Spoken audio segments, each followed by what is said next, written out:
It's been 4 years and I thought I was past it, but after this Memorial Day, I'm not and I need advice. I've been stalking these subreddits for a while and I thought just reading people's stories would help me, or if I found someone with a similar situation I could see how they did it, but I guess my situation is unique, so here we go. First, let me be clear, I don't care if you think this is fake, I don't care if you want to rip me a new one after it already happened. I thought I was okay, I thought I moved on, but after last weekend it all came back, and the anger I had back then just came in full force. And even though I'm back home with my fiancée, that anger towards my ex just won't go away. I spent years in anger management for what she did, and the situation that was created. I thought I was okay. Right now I just turned 39, I was 18 when I met my ex Marisol. During that time, I was a gangbanger with the Latin Kings. I wasn't a member since I was 13 and was always in and out of trouble. Marisol was a church girl. My grandmother dragged me to Sunday Mass, and when I saw her, to me it was love at first sight. I asked my cousin, who was a friend of hers, if he could introduce us, but he refused. He didn't want me to mess with her, he didn't want me to ruin her. Have you ever met someone that you wanted to make yourself better to be with? Wanted to be that man who would walk the right path? That was her. When I found out that she was going to church almost every day, I hung out by the steps talking to her. I always walked her to and from church. She made me feel like I wasn't worthless.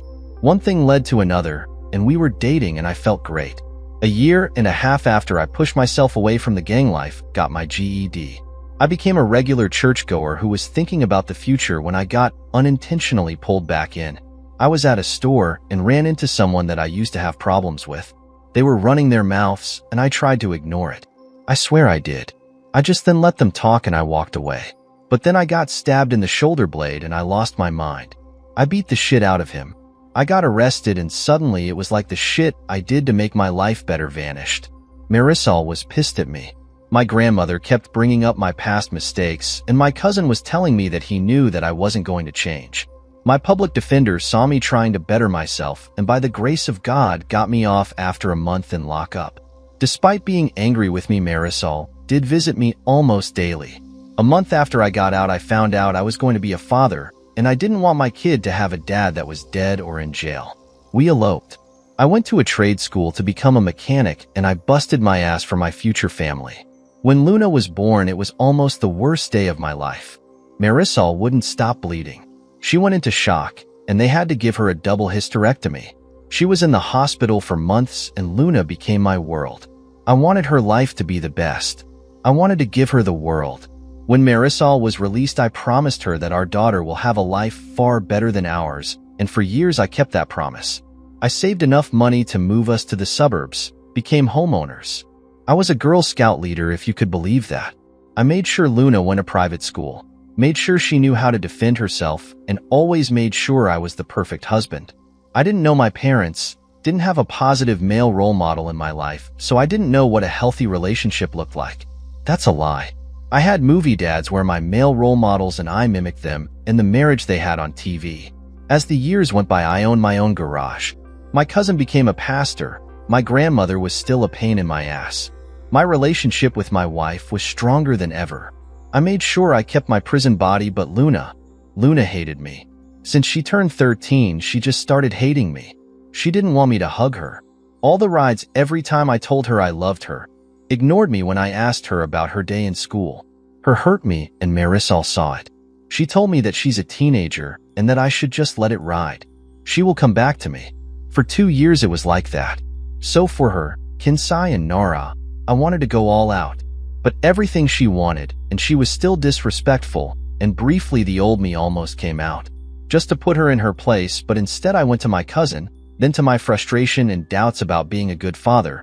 He just told me to let her be, and he said a prayer for me.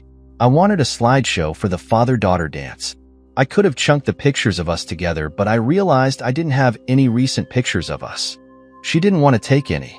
The last time I had pictures of her I was smiling with me was on her 13th birthday, and those were on my daughter's broken tablet. I took that tablet, went to the repair shop, and I didn't care the cost. I needed that tablet fixed. For a day and $300 the tech fixed it and I was happy. I knew her passcode, but I never bothered invading her privacy. I just wanted those pictures, and when I opened that tablet and looked in the gallery, there they were. My little girl smiling and happy to be with me. I felt great, and the instant messages appeared. It was my daughter talking to my wife. It was a long banter that she didn't want me to dance with her, and it did hurt. And like my wife said, she's being a teenager, and she said something that destroyed me. She texted why she had to do the father-daughter dance with me since I'm not her father. I felt my heart stop. I got dizzy, my mouth dried up, and I needed to sit down. My wife responded that I raised her. I loved her, and that makes me her father. But Luna responded by saying that my cousin is her father, and she can't wait for her to turn 18 so she could tell me the truth and she could live with her real dad. She hated me, but she thanked God I'm not her father. My resolve begun cussing her out, saying that it was a mistake for my cousin to tell her the truth 2 years ago, and the more they talked, the angrier I was getting. My wife lied to me for 15 years. My cousin, whom I confide my issues about Luna and my fears about being a bad father, not only fucked my wife, but had me raise his child. I wanted to hurt them. I felt a mixture of anger, sorrow, grief. I wanted to scream, cry, and die at the same time, if that makes any sense. I went to a dark place, and so I wouldn't do anything stupid. I told Marisol that I needed to focus on works like I pay the quints, and instead I drove to Manhattan and saw my old public defender, who wasn't a low-level attorney anymore. He had a nice, expensive firm near Midtown East. I was surprised that he remembered me, but apparently I was his first case as a public defender. We sat down and I told him everything. I gave him the tablet, and when he turned it on, the messages just kept coming. Only this time Luna was talking to my cousin, a real father, and he was telling her to give me a chance. How I was always there for her, but Luna told him that so was he. Now it makes sense that they have so much in common, and even called him happy multiple times in their conversation, and he responded and told her that she was his little girl. He went through our options, and he asked me what I want to do, and I told him that I wanted to go full scorched earth. I wanted to poison the well, and he asked me several times if that is what I wanted and nodded. I also told him that everything had to be filed before the quints in 2 weeks. So we sat down and spent the next 12 hours on what needed to be done, and I followed the instructions for the letter. I secretly placed my business for sale, pulled the private school, and told them that I will not be paying for next year, closed the college accounts and the savings that I had for Luna, and prepared to place my house for sale online. No one was the wiser. I followed his instructions perfectly. There was only one thing I deviated from: the day of the quints. That day went off without a hitch. The whole family was there. Luna was smiling and having fun. Marisol kept asking me if I was okay, and I lied to her. It was hard lying to her. From the moment I met her, I never lied to her, and during those 2 weeks, every time I kissed her, held her, made love to her. It was hard not to scream at her. It was hard not to hate her. She knowingly let me raise another man's child. She slept with my cousin, the man who I saw as my brother, the godfather of my child, the best man when I eloped, I confidant. So the rage was hard to suppress, to say the least. When it was time for the father, who ordered a dance, I called her to the center stage. She looked annoyed but walked over, had music playing, and she smiled, and it tore me apart. Seeing her smiling at me, the years I wanted to see that smile again, and now I didn't want it. As we danced, I had the slideshow playing, pictures of the two of us, and towards the end of the song, screenshots of her text messages with her mother and real father. Needless to say, this didn't bode too well. Marisol looked like she saw a ghost. Marisol just kept staring at the large screen, and my cousin just stared at me with fear. Marisol ran to me and told me that she could explain, and I told her that I filed for a divorce, that she could explain it in court. She grabbed my arm begging, and I pulled back. I told Luna that I busted my ass to give the world, and now she doesn't deserve it. I began to walk out, but not before telling my cousin that every time I see him, I'm going to knock him out. Then I knocked him out. The aftermath was harsh. Marisol and Luna was at my grandmother's apartment. Her family was shocked and disgusted with her. They wanted nothing to do with her. Her father actually apologized to me. I don't know why. He never liked me despite turning my life around. That man hated me, but now I was the perfect husband and father. But just a few days prior, I was the former piece of shit. My grandmother had the audacity to tell me about the story Abraham, and how when he came back from battle 3 years later, his wife had one child and he raised him as his own, and how I should just be like Abraham. So I told her to get the fuck out of my house. Marisol came a few days later, crying as soon as she saw me, telling me that it was an accident, that when I was arrested she was so angry at me, and my cousin was there to console her, and one thing led to another and they had sex. It happened only one time, and she was faithful to me ever since. She was willing to take a lie to take the test to prove it. So I asked her how long she knew Luna wasn't mine, and she started crying more. That look she gave me just told me she knew from day one and asked her to leave. She wanted to go to counseling, telling me that I'm overreacting and we can make it work. I was in the past and I needed to get over it, and I'm Luna's father.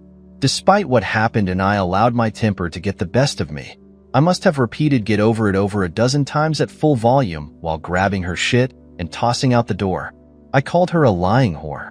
I told her that I didn't want to see her fucking face ever again, and that I told her this life that I built no longer belongs to her before shoving her out the door. A couple of weeks went by, and she kept blowing up my phone. Not once Luna tried to reach out to me. Marisol was shocked to learn that I sold my business. Even more so when she learned that I had an open house. She came in screaming, telling the viewers to get out of her house and pleading with me to seek help, and I was ruining our marriage, that I had no right to sell our home. A home where we raised our child in, and I told her that this house is full of lies. It is a house where I raised another man's child, and when I sell it I will give her half and order her to get out before I call the cops. It was a bluff.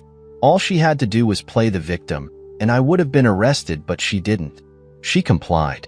Shortly after this, my cousin came to talk to me, and I knocked him out, tagged him outside, and closed the door. I refused mediation. Marisol wanted to reconcile, but I didn't. I wanted a divorce, and my attorney filed for a fast-track divorce, and in 3 months, we were in Nassau County Courthouse. I barely spoke to anyone during that time. I read horror stories about the court system, especially during divorce proceedings, but I didn't have that. I had a female judge who was very fair. My attorney took care of everything. First, Marisol's lawyer tried to talk about my past when I was in a gang, as if my past barred a reason for me to be a terrible husband and father. But my attorney quickly smacked that down, and the judge reprimanded her attorney for trying to shame someone who turned their life around. My attorney presented all the evidence and offered a lump sum alimony payment with the pending sales of the house and business. At first, Marisol kept asking me to reconsider, but I ignored her, and once she finally realized that I'm not budging, she agreed. Yet the real surprise happened when it came to child support. My attorney presented all of the text messages from Luna's conversation with Marisol, showing that not only Luna knew I am not her father, but she cannot wait to be with her real father, saying that she no longer has to live a lie. Marisol was completely caught by surprise from this. Then my attorney filed her motion to have my name removed from Luna's birth certificate.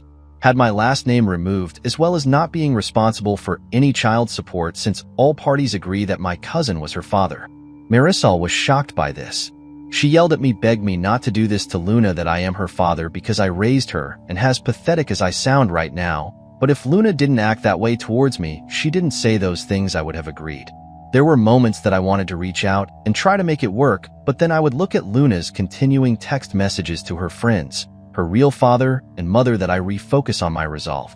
So this day, I don't know what hurts the most, being lied to by a woman who you thought was a love of your life, or having a child who you tried to make their lives better to give them the world just toss you aside like trash.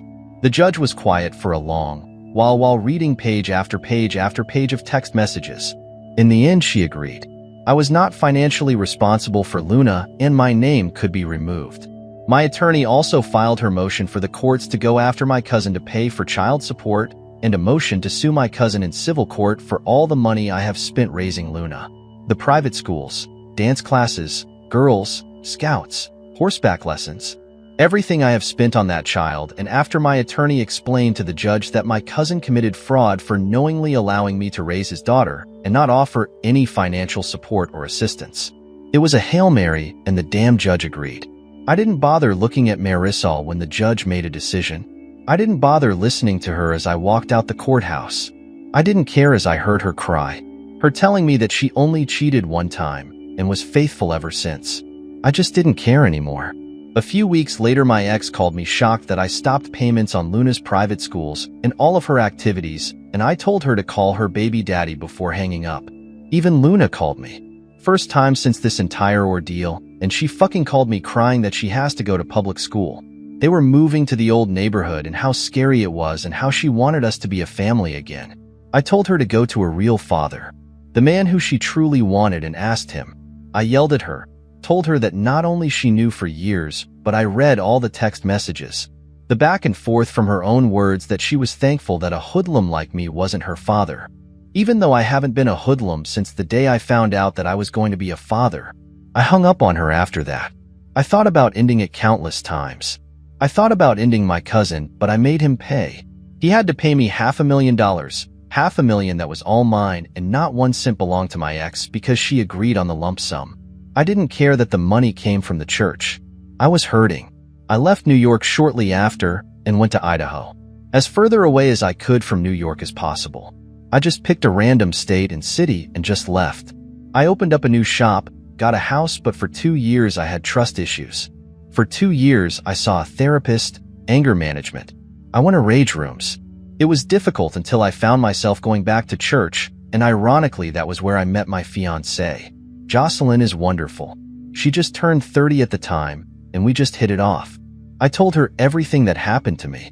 I explained to her that I'm going to have trust issues, and she understood. A year later, she told me that I was going to be a dad and insisted that for me to have a DNA test, just so I can have peace of mind.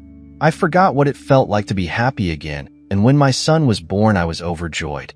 I called my grandmother for the first time in years. She cried, and when I told her about my son, she insisted that I come to New York so she could meet her great-grandchild. Guilt-tripping me by saying that she's 90 and would like to see me one more time, and I agreed. We flew to New York, rented a car, and drove to Bushwick. One thing I disliked about the hood: you only need to see one person from your past, and the whole fucking neighborhood knows that you're back. My grandmother saw my son, met my fiancé, made an offshoot comment in Spanish about her being white, and I just yes her to death. I was planning to spend the week due to the tourist thing for once. It was Jocelyn's first time in her life in the Big Apple, and I wanted to make it special. Damn it. Nothing works out as planned. First, my ex shouted my name from downstairs. I looked out the window and was surprised how fat she got. My grandmother told me in Spanish to talk to her, and Jocelyn agreed. I went downstairs and was awkwardly silent for a minute, and the anger just came back like a flood. Marisol told me that I looked good and said that she looked like shit. She told me that she missed me, that she's never been with another man since the divorce, and I ignored her. She even had the audacity to tell me that I'm a grandfather, and I gave her a look. Apparently Luna got with a decent guy and got knocked up at 18. Her baby daddy joined the Marines to support them, and her father wanted nothing to do with her. Just pays child support and refuses to acknowledge her. He's no longer a pastor and is working at the Banco Popular 2 blocks over, and told me that Luna named the baby after me, and I couldn't stand looking at her. Marisol wanted me to wait because Luna was on her way over, and I just walked away. I went to my grandmother's house, and I didn't have to tell Jocelyn anything. She just knew, and we left. In the elevator, I told her what happened, and she smiled and told me everything was going to be all right. We look on Marisol's face when we left the building. She was looking at my fiancé like she was the other woman, and Jocelyn, without missing her beat, introduced my son to her. Well, she said, "I would like you to meet his biological child." That was a knife twist, but she knew my pain. Marisol kept trying to stop me from leaving, telling me that Luna felt bad about what she did and Jocelyn wanted me to make her amends. I was so angry. I hopped into the car, ignoring Marisol's pleas, and Jocelyn told me to extend an olive branch. So I gave her my number so Luna could call me and left. At the red light, I saw my cousin by the Crucifrito stand, and I don't know what came over me. I got out of the car and ran up to him and beat the shit out of him. Jocelyn was screaming and telling me to stop when we locked eyes. I could see the fear. I spit on him and left. I'm back home, working, being a dad and her good fiancé to a beautiful woman. Yet since going back, when I'm alone with my thoughts, the anger comes back. Luna did text me with a picture of her smiling with her son, telling me that she was sorry for what she did. Yet I don't know if she's sorry that she missed me, or if she's sorry because the man she wanted to be her father wasn't the man she thought he was. I'm confused and I'm scared to reach out to her. I want to get past this and I want to move on. My family was my everything. My daughter was my world. Even after these years, it still hurts. It still makes me angry, but I know I need to move on. But it's hard. I want to reach out to Luna, but I'm so scared. I have people telling me to let her back in, but all I could think about are those text messages and the lies, the constant lies. I need help, and my usual methods are not working. Thank you for reading this. I needed to vent. Like I mentioned, I don't care if you think this is fake. I really don't give a rat's ass, but your help is appreciated. Hope he comes up with an update and says, I'm waiting for the most to approve this, but it's been a while and yesterday was Father's Day. Luna tried calling me several times and I looked at the phone. I wanted to answer. I didn't, but all that kept lingering in my mind was those messages. What she said to her mother, to her real father, her friends, so I ignored it. Eventually I listened to her voicemail, and she sounded so cheerful. She briefly apologized for her actions, but to me it didn't sound sincere, just passive. Maybe I'm overthinking it. She mentioned about her son, her fiancé, and asked me to call her. Number of requests, and I became infuriated. My grandmother and my fiancé are telling me to give her a chance, but when I asked my grandmother if Luna or Marisol ever asked about me in the 4 years I left, she said Marisol did constantly but not Luna. So in my twisted mind, I think Luna wants me in her life, so her child will be taken care of. Or maybe she wants to milk me, and that made me so angry. Even Marisol tried calling me constantly, and I'm already thinking about changing my number. I spent the majority of my Father's Day in the gym hitting the heavy bag and having an appointment today with Anger Management Group. Maybe they can give me an outside opinion. If this ever gets published by the mods, I would like to get your opinion as well. In the meantime, I'm just figuring this out on my own. Next update. I would like to thank a user for his advice on sending an email as a start. I sent a small email to Luna that simply said, "What do you want?" Didn't expect the multi-paragraph response. She started the email profusely apologizing for how she acted. She said she found out I wasn't her father. She was angry. She confronted her mother and cried, making her promise not to tell me. Then she felt lost. She began to talk to my cousin, a real father, more and more. She told her of my violent past, the things I used to do, things that I kept the secret from her. It's made her angry, and the more they spent time together, the more she pulled away from me. She said she felt bad from time to time, but my cousin would reinforce her feelings towards me. The day of the quiz, she said, while we were dancing, she realized how stupid she was acting. She realized how much I loved her, and then her messages appeared on screen. In the days that followed, she was told by my wife's side of the family to give me space, to not call me, and she listened. She said she was watching her family fall apart because of her, and she couldn't do anything to fix it. She told me she understood why I did what I did, yet she wanted to reach out. A grandfather kept telling her that I loved her, that I raised her, and despite what I saw through her messages, I would do the right thing, and she believed him. During the divorce, her mother fell in a dark place, not talking to her, barely eating, and she was just existing. When she found out that my name was removed from her birth certificate, she said she had a panic attack. Her mother told her that they will have to move back to Brooklyn, and when she asked about her life in school, the mother told her that was the life your father gave you, and he's not your father anymore. So she called me begging, and I cursed her out and then hanged up. She cried for days. She tried to reach out to my cousin, who pretty much ignored her. She even went to church, and he told her to leave, called her a mistake.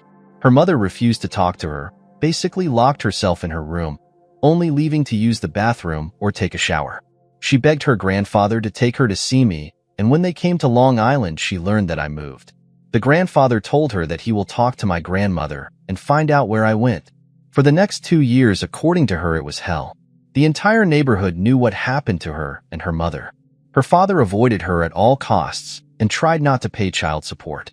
It took her grandfather to threaten him to start paying.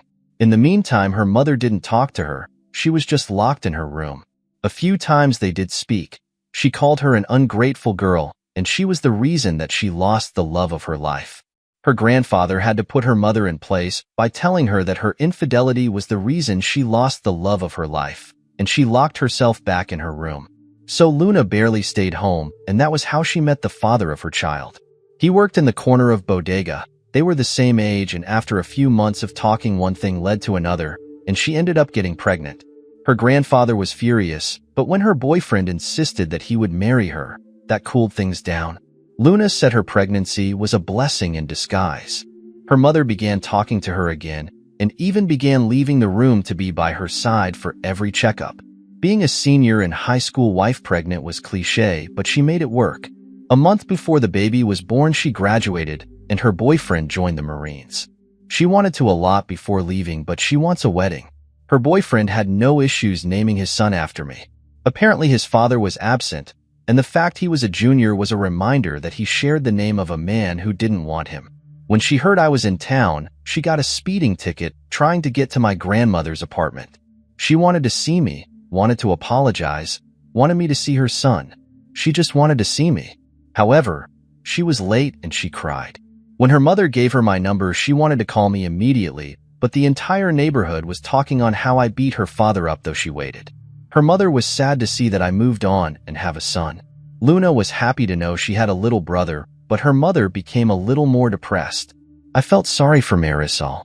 After I read the email, I called Marisol and asked her if this was true, that she refused to talk to Luna for years and blaming her for our divorce. She confirmed it, and at first I yelled at her, but I regained my composure when I heard her crying. I told her to move on, find someone else, but she said no. She told me that I was a husband and I would always be a husband. It broke my heart a little. I then had my grandmother go see my cousin so I could talk to him. The second he had my voice, he began to cry and beg me to forgive him. I just asked him why didn't he be a father to Luna. While he poisoned her against me, he said it was envy. He was in love with Marisol and I took her from him. When I was arrested, he consoled her, manipulated her, and barely lasted a second with her, and she realized what she was doing and shoved him off of her, but he already came. When she found out she was pregnant, he knew the baby was his. They both knew. It was supposed to be a secret. Marisol took her double his direct me as God's punishment for infidelity and deceit. When Luna turned 13, he was drunk. My life and envy was the one sin he couldn't shake, so he wanted to ruin it, and he did. I told him when we see each other again in hell, I will be his eternal torturer, and hung up on him. Jocelyn was there for me. She told me that everything will be okay. Luna and I commented through email. I spoke to her on the 4th. She spent over an hour crying while talking to me. I even spoke to her boyfriend, who asked me permission to marry her. I thought it was funny but honorable. My wedding is next month, and Jocelyn wants me to invite Luna. At the same time, Luna wants me to give her away for her wedding in November. My future father-in-law sat me down and told me that he couldn't grasp my situation but respects the road I took, because the road saved his little girl, gave him a handsome grandson and a future son-in-law that he would kill for. That made me laugh, but he told me that I need to let go of the anger and start forgiving but never forget. He's right. So we gave Luna an invite to my wedding, even offered to pay for the plane ticket. Her boyfriend, or should I say the answer, he said that he will work it off at my garage when they arrive. I kinda like him. As for me giving her away, I don't know yet.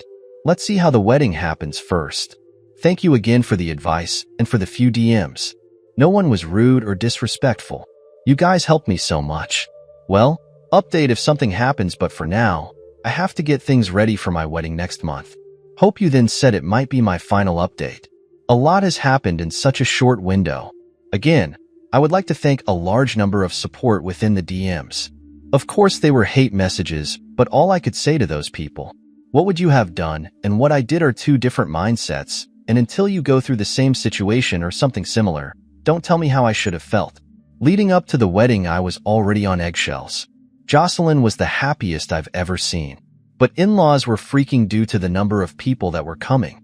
I swear, I think the whole town came. While all this was happening, I was an hour and a half away in Boise waiting for Luna and her family at the airport. In the days leading up to a visit, we spoke. A lot. Her mostly crying, apologizing, and me just listening. When she couldn't speak anymore, I was talking to her fiancé, who is more down to earth. When their plane landed, I was so scared. Not for seeing her again, but I was afraid due to my anger. I was afraid that I would lose my temper. The second she saw me at the terminal, she ran to me, crying in for a split second. I saw my daughter when she was 7. It was weird, picturing a child in my mind. She ran screaming, "Daddy," and the second she hugged me, she began to cry loudly. It was like a wail that caused so many people to look at us. She just kept saying sorry over and over, asking me to forgive her. I just held her for over 15 minutes. She refused to let me go. It took her fiancé and I to convince her to do so.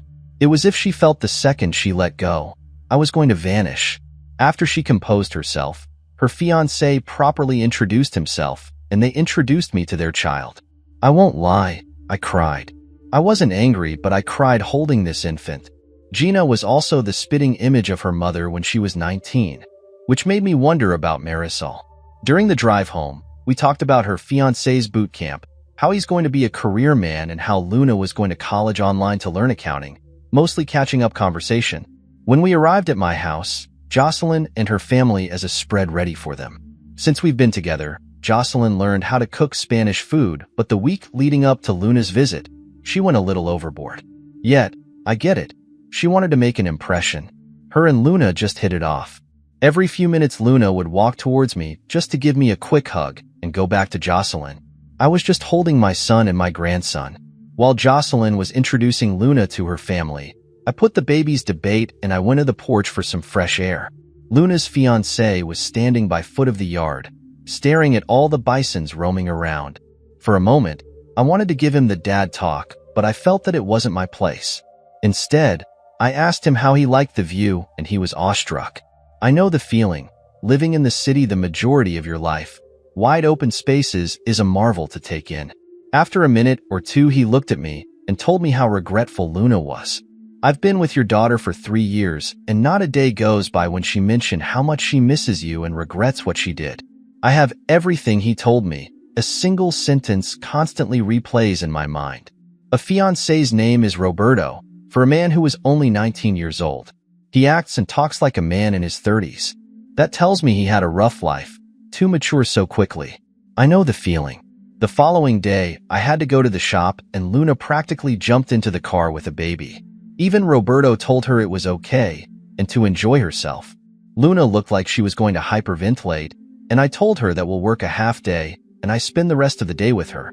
That seemed to do it, and I slowly began to realize how traumatized Luna was. During the drive, I asked Roberto how bad was she?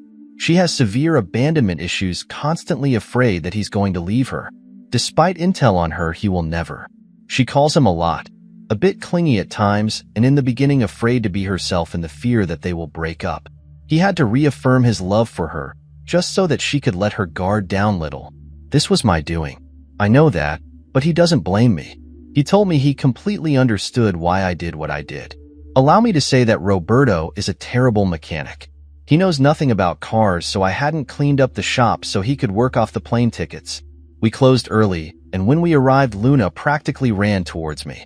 She looked unhinged.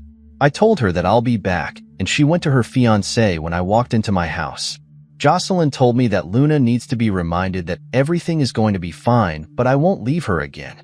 I didn't know what to say, but Jocelyn grabbed my hands and told me that Luna is hurting and she needs her father. For the next couple of days, I spent all of my time with Luna getting reacquainted with her. I took her to my in-laws' ranch and showed her the bisons, the elk, and took her on a hike. 2 days before the wedding, I apologized to her for leaving. I apologized for the way I acted. I apologized for the actions I took. She didn't want to hear none of it. She told me that there's nothing I should apologize for. She said she knows she was the reason why all of her part. She knows it was her fault, and I had to stop her. I began to cry. I told her it wasn't her fault. I was angry. I was hurting, and despite what happened, I should be the one who should apologize. We both cried and just held each other. Luna appeared to be slightly better. On the day of my wedding, she was happy. In the last minute, Jocelyn made her into a bridesmaid and Roberto a groomsman. The wedding was beautiful. During the reception, I asked the DJ to play the song from Luna's Quince, and I asked her to dance with me. She was crying the entire time, holding on to me for dear life as we danced. I haven't felt this happy in a long time. I let Luna and her fiancé stay in my house, taking care of her little brother while I went to Hawaii for my honeymoon. When we got home, she was happy. She hugged us and it felt great. Roberto told me that he's going to Camp Dwyer in Afghanistan and would like to know if Luna could stay near us. He would pay for an apartment near us until he could buy a house, and of course I said yes. They went back to the city the day before yesterday. Like I said, it's been eventful. Luna's wedding is in November and Roberto is leaving in December. Roberto sent me what constitutes as a year's rent for a townhouse community 3 miles away from my house. However, Jocelyn suggests we should put a double wide on our property for Luna. Let us save money to buy a house when Roberto comes back. Marisol has been blowing up my phone, and based on the messages she left, she's not happy that Luna is moving. Right now, my focus is on family and to mend my relationship with my daughter. Opie then adds a comment which says, "First, I would like to thank everyone for their positive feedback and support in the comments and DMs. Also, apologies for the delay in the update. I waited for Luna to come back from her honeymoon so I can show her this post. Our therapist wanted us to have full transparency when it comes to this situation. I wanted to make sure for me to share any more information since this is also about her." She read the post, but I refused to let her see any of the hateful comments considering how much she was crying from the post. Yet she had no issues with me posting an update. Then a tragedy happened with the passing of my grandmother, and I had to place it on hold. So let's begin where I left off. Jocelyn and I managed to get a double wide on our property and have everything ready for Luna and Roberto. Many people wondered why Jocelyn kept pushing to make peace in the beginning. Jocelyn didn't want my lingering anger to affect my family in order to make peace with myself for our family's sake. I'm grateful for that. As I mentioned before, Maricel was constantly calling me, and the day Luna left New York I spoke to her. She was crying and angry with me, telling me that I took her child and grandchild from her. I tried to explain to her that I want to rebuild my relationship with Luna, and almost immediately she began asking about me rebuilding my relationship with her. I had to tell her that I couldn't, which caused her to cry, and she hung up on me. Luna and Roberto loved the trailer, and the first thing Roberto did was starting the process to repay me. I told him that it wasn't needed, but he insisted and I appreciated it. A few days later, Luna and I had our first therapy session. I learned of all the anxiety medication she was taking, and I learned that she suffered from chronic panic attacks. One thing I can share about our sessions is that Luna is very remorseful and she suffered from years of verbal abuse from Maricel. There were things that shocked me. Some things that I found to be unbelievable, but was confirmed when I spoke to my former father-in-law. Maricel verbally and emotionally abused her. My cousin mentally destroyed her, and despite what my feelings were and the actions I took, I know I hurt her too. 2 weeks after they arrived, Roberto received news that he was being deployed sooner, so they had to move their wedding up. Her first Luna wanted to wait for him to come home, but Roberto insisted. He wanted them to be married before he left. Jocelyn and I offered to help pay for the wedding, but Luna told me she only wanted me to walk her down the aisle and give her away. I know people kept telling me to get a DNA test because there wasn't one from the court due to the circumstantial evidence that was provided. Allow me to tell you that there's no need for that. Luna is O positive. I'm AB negative. Maricel is B positive and my cousin is O positive. However, despite what happened, Luna is my daughter. I only wished I wasn't blinded with rage. Anyway, the wedding had to be small since it was being done on my in-laws' ranch. My former father-in-law, Roberto's mother, Maricel, and my grandmother was invited. Only 2 RSVP'd. My grandmother couldn't come because she wasn't feeling well, and Maricel was admitted in hospital for trying to hurt herself. Luna didn't take the news well, and I was angry at Maricel because she expected Luna to come back to New York to help take care of her. On the weeks leading to the wedding, I learned I was going to be a father again, and I was ecstatic. Roberto learned the hard way about breaking a horse, and I had began teaching him how to fix cars. Again, I like this kid. The day before the wedding, my former father-in-law arrived with Roberto's mother. His mother is a very kind person, and I commented her for raising a fine young man. My former father-in-law was stoic as always, but we spoke. He told me that he was disappointed that I left, but given the circumstances, he understood. He only wished that his daughter would move on as well. On the day of the wedding, Jocelyn was Luna's maid of honor. I tried best not to cry as I walked her down, but it was difficult. It was even more difficult for her. During the reception, we played the Quint song again for our father-daughter, dancing. Again, she just held on to me. For those who wanted to know the song, it's Cinderella by Stephen Curtis Chapman. During the honeymoon, things were getting back to normal. I was planning to write an update, but a few before they came home, my grandmother passed. This hurt me because she wasn't just my grandmother but my mother. As I mentioned, I never knew my parents. Both my mother and father passed away alongside my cousin's parents when I was a few months old from a car accident, and she raised us together. So while preparing to go to New York for the funeral, I was trying to hold myself and prepare to see my cousin. We went as a family to New York. My grandmother was laid to rest in Cypress Hill Cemetery. Yet during the funeral with my wife, daughter, and son-in-law beside me, I wasn't angry. I didn't bother acknowledging my cousin during the funeral, and as we left, my cousin kept trying to talk to me, practically begging for me to yell at him, to hit him, and for some reason me ignoring him just hurting me for more. A few days before we went back to Idaho, Luna and I visited Marisol in Bellevue. She was excited to see us, sad that she missed a wedding, and we thought everything was fine until we had to leave. She began to cry, telling the orderly that she wanted to go home with her husband, begging me to take her home, that I was the love of her life, and to please just take her home. And I just cried as they took her away. Luna broke down as well, as it took a while before either of us had the strength to leave the visitors' lounge. My former father-in-law told us that Marisol was never the same after the divorce. She still celebrated my birthday at our anniversary, and he would argue with her to move forward, but she never did. He said she isolated herself, and she was verbally abusive towards Luna for a long time. Luna's pregnancy just took her out of the trance. He said that the 13 months of being nice to our daughter doesn't take away from the 4 years of negligence and abuse she has done to her. He hopes the hospital will help her. Jocelyn told me that I will have to forgive her so she can forgive herself.